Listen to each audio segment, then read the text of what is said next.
There is a particular quiet that settles over a man who did everything he was told to do. He does not look angry and he does not look sad. He looks calibrated, like a machine still running a program whose original purpose disappeared years ago. He answers questions promptly and he arrives on time without fail. He keeps his opinions folded into small, manageable phrases that cost him nothing to say. You have watched this man in an office kitchen, nodding at a joke he did not find funny. You have watched him at a family dinner, present in body but already somewhere else. Nothing about him announces any crisis to the people watching him move through his day. That absence of any visible signal is itself the detail worth noticing. He is not depressed in any clinical sense that would earn him concern, and he is not failing by any metric anyone would think to measure. He worked the required years, he paid the required bills, he stayed inside a marriage long after the warmth had gone out of it. Each fact alone resembles success by nearly any conventional measure available. Together, they describe a man executing a contract that quietly stopped being honored by the other side. He keeps performing his half long after the exchange became one-directional. You recognize the shape because you have watched other men absorb loss without ever being permitted to call it loss. The habit runs deeper than any single decision he made. He does not complain because complaint was never modeled to him as an option. He does not ask for help because asking was framed early as a form of failure. He measures his worth by output, by reliability, by the absence of visible need. This measurement was so consistent across his whole life that he stopped experiencing it as a choice at all. It became the only shape his identity was permitted to take, and you start to notice that his silence is not restraint. It is the residue of a rule he never once agreed to, but has never once broken. This pattern cannot be explained by his temperament alone, because too many men his age share the exact same posture. He was raised inside a specific economic moment that rewarded self-sufficiency and punished dependency of any kind. Dual income households were becoming common, and he often came home to an empty house before anyone used the phrase to describe it. Institutions still promised stability in exchange for loyalty when he was young enough to believe the promise. He built his adult life on that promise: one job, one house, one marriage treated as fixed points. Somewhere in his 30s, the institutions quietly stopped keeping their end of that arrangement, and the economy shifted beneath him without asking his permission. Pensions became 401k accounts that placed the risk of the future onto his own shoulders. Corporate loyalty, once a two-way exchange, thinned into a one-way expectation he kept honoring anyway. Technology reorganized entire industries around him faster than any single worker could retrain. He adapted to each shift by working harder, because working harder was the only lever he had ever been taught to pull. Meanwhile, the emotional culture around him was also changing, more openly, more publicly, in ways he was never given the vocabulary to join. His own relationships absorbed the same silent recalibration happening everywhere else. He was taught that providing was the primary form love was supposed to take. He gave money, stability, and physical presence, and assumed that combination constituted intimacy. The people around him increasingly wanted something else, something closer to emotional visibility, and he had no training in producing it. He did not withhold that visibility out of cruelty, but because he had never once seen it modeled by anyone he was raised to imitate. You start to see that no single failure explains what happened to him.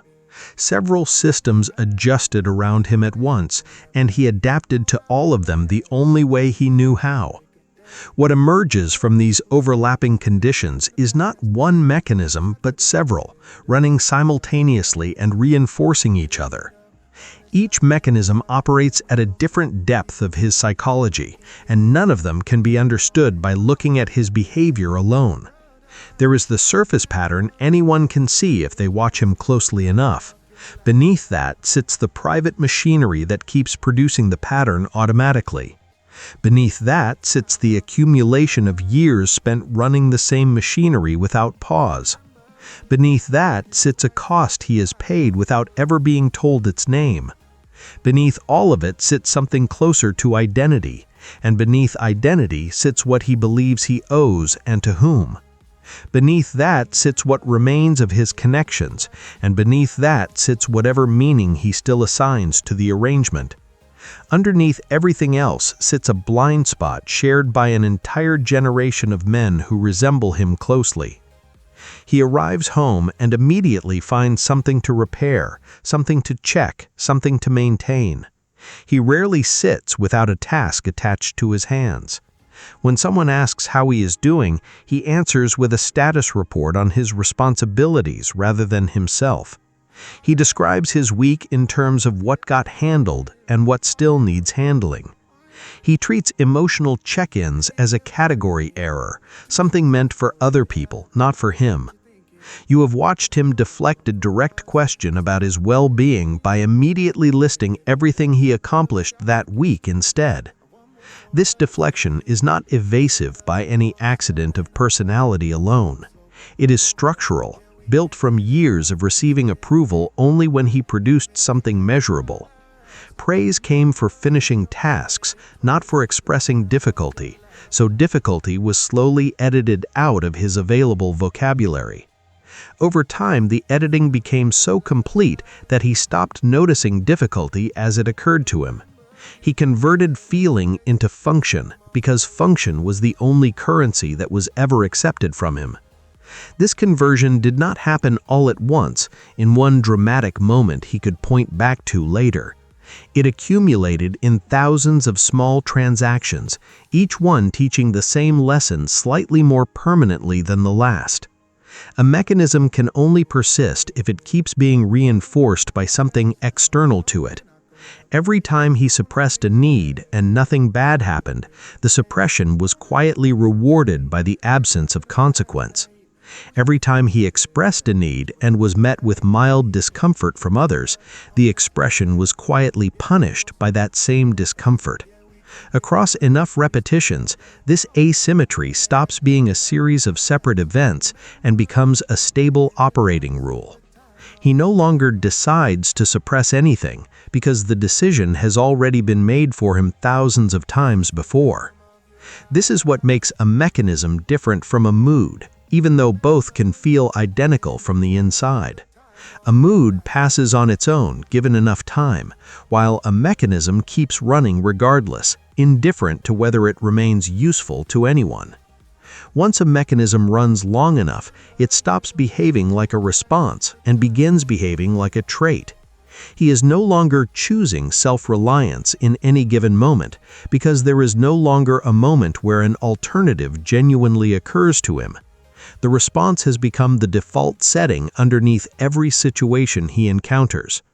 You can no longer distinguish, watching him, where the personality ends and the adaptation begins.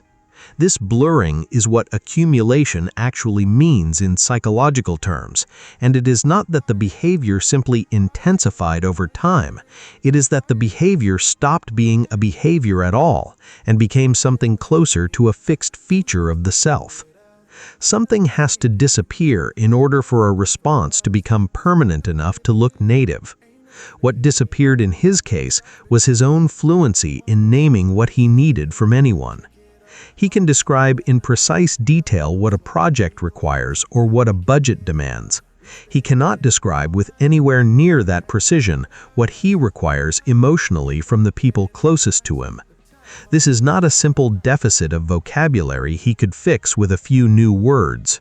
It is the result of an entire faculty going unused for so long that it atrophied, the way any unused capacity eventually does. The cost hides well because it never appears as an event anyone could point to and name. There was no single day when his ability to ask for support was taken from him. It thinned gradually, the way erosion works, indistinguishable in any given month but unmistakable across years. He tells himself he is simply the type who doesn't need much, and the story feels true because it has been true in practice for so long. But the story and the mechanism are not the same thing, however similar they have come to look from a distance. The story feels like something he actively chose for himself. The mechanism is something that was built into him instead, one unrewarded need at a time. This concealed cost does not remain contained inside him for long. It reorganizes the shape of who he is willing to become in any relationship. If needing things was punished and self-sufficiency was rewarded, then his identity naturally reorganizes itself around the reward. He starts to describe himself using the same words others used to praise him: dependable, low maintenance, easy, strong. These become less like descriptions and more like the entire architecture of his selfhood. The transition from behavior to identity happens exactly here, at the point where a coping strategy stops being something he does and starts being something he believes he simply is.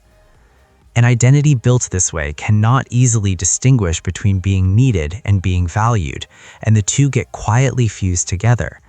He measures his worth by how essential he remains to the functioning of other people's lives. As long as someone still requires the thing he provides, he interprets that requirement as proof he still matters. This creates a specific kind of fragility hidden underneath an image of total stability. If the requirement for what he provides ever disappears, the foundation of his identity disappears along with it. He built no separate structure for simply being, only for being useful, and usefulness is never guaranteed to remain necessary. Once identity fuses with function, responsibility stops feeling like a role he occupies and starts feeling like the whole of who he is. He cannot easily set a responsibility down, even temporarily, without experiencing the act as a kind of self-erasure. Other people around him can rest without anxiety because their sense of self was never welded this tightly to their output. He cannot rest the same way because rest to him resembles disappearance rather than recovery. He keeps taking on more responsibility not because he enjoys the weight, but because responsibility has become the only proof he has that he still exists. You start to see why he cannot simply stop, since stopping would not register to him as relief in any recognizable form. It would register instead as something closer to ceasing to be real. This fusion between responsibility and identity places an unusual demand on every relationship he enters. He cannot receive care easily because receiving requires a version of him that is allowed to have unmet needs. His relationships slowly organize around his output instead of his presence, since output is the only currency he knows how to offer or accept. The people closest to him learn, often without realizing it, to relate to what he does rather than to who he is underneath it. Over enough years, this produces a specific kind of loneliness that has nothing to do with being physically alone. It is the loneliness of being surrounded by people who know his function perfectly and know almost nothing else about him. Relationships built around function instead of presence eventually reach a structural limit that no amount of effort can overcome. Function, unlike presence, can always be replaced by something or someone else. A role can be filled by another person entirely or by no one at all once circumstances shift enough. When a marriage ends or children grow and no longer need daily provision, the function quietly disappears. When a career ends through retirement or layoff, it takes the relationship's original organizing principle down along with it. What remains when function disappears is only whatever presence was cultivated underneath it. If very little presence was cultivated because presence was never the currency being exchanged, very little remains once the function is gone. This is precisely the mechanism behind the phrase used to describe him, a man who did everything right and still ended up with nothing. The nothing is not a failure of effort, because his effort was, by every external measure, sufficient and sustained. The nothing describes what remains once every function-based relationship reaches its natural expiration. He optimized correctly for a version of connection that was never built to survive the removal of function. No one told him the model would eventually run out because the people who taught it to him had not yet discovered that it does. He is not the exception in this story, but closer to the median outcome of an entire framework applied faithfully for decades. What he has lost underneath the marriage and the job and the identity built from both is something more specific and more difficult to name directly. He has lost the sense that his presence, apart from what it produces, was ever wanted by anyone at all. This loss does not register as grief in any conventional sense, because grief requires first believing something valuable was taken. He is not certain the thing was ever his to lose, since he was never sure it was recognized as valuable while he still had it. This uncertainty is itself the wound, more corrosive than any confirmed loss could ever be. A confirmed loss can eventually be mourned and, in time, set down. An uncertain one simply lingers, unresolved, indefinitely, refusing either grief or closure. Meaning, for a man built this way, was never separated from usefulness in the first place. He did not build a private sense of purpose that could survive independently of his roles disappearing. His meaning was borrowed entirely from the roles themselves: provider, husband, employee, each one supplying significance he never generated on his own. When the roles end, the meaning they were supplying ends with them, because there was no reserve of meaning stored anywhere else. He is left holding a life that technically continues, but no longer explains itself to him in any familiar terms. This is not a failure of imagination on his part, but the predictable result of a system that never once asked him to imagine an alternative. Beneath all of this sits something larger than his individual case, something closer to a blind spot shared across an entire generation of men. Their fathers modeled stoicism as strength and were rewarded for it by an economy that no longer exists in the same form. Their sons are now modeling emotional openness and being rewarded for it by a culture actively built to recognize that openness. He sits precisely between both models, trained fully in the first, arriving too late to be trained in the second. This is not a personal deficiency unique to him as an individual. It is a structural gap belonging to an entire cohort raised at the exact hinge point between two incompatible emotional economies. This collective blind spot explains why so many men his age report the identical sensation using nearly the identical language. They did not fail individually through some private error they alone are responsible for correcting. They succeeded completely at a task that was quietly being retired underneath them the entire time they were performing it. No single decision produced this outcome, which is precisely why no single decision could have prevented it either. The blind spot is collective because the training was collective, delivered by the same institutions, absorbed by an entire cohort at once. What looks, from the outside, like one man's private disappointment is in fact a shared structural residue distributed almost evenly across an entire generation. None of these 7 layers ever operated in isolation from the others, however separately they may have been described here. The pattern fed the mechanism, and the mechanism produced the accumulation that then generated the hidden cost. The cost reorganized his identity, and that identity determined the shape of his responsibilities, which then determined the architecture of his relationships. His relationships supplied the meaning he could not generate independently, and that meaning collapsed the instant the relationships built around function ran their course. Every layer was already present, quietly, inside every other layer from the very beginning of the sequence. There is no deeper layer left to descend into after this one, because the blind spot describes the entire system rather than one more component inside it. What remains, once the descent stops, is simply the shape of the whole structure seen at once rather than one piece at a time.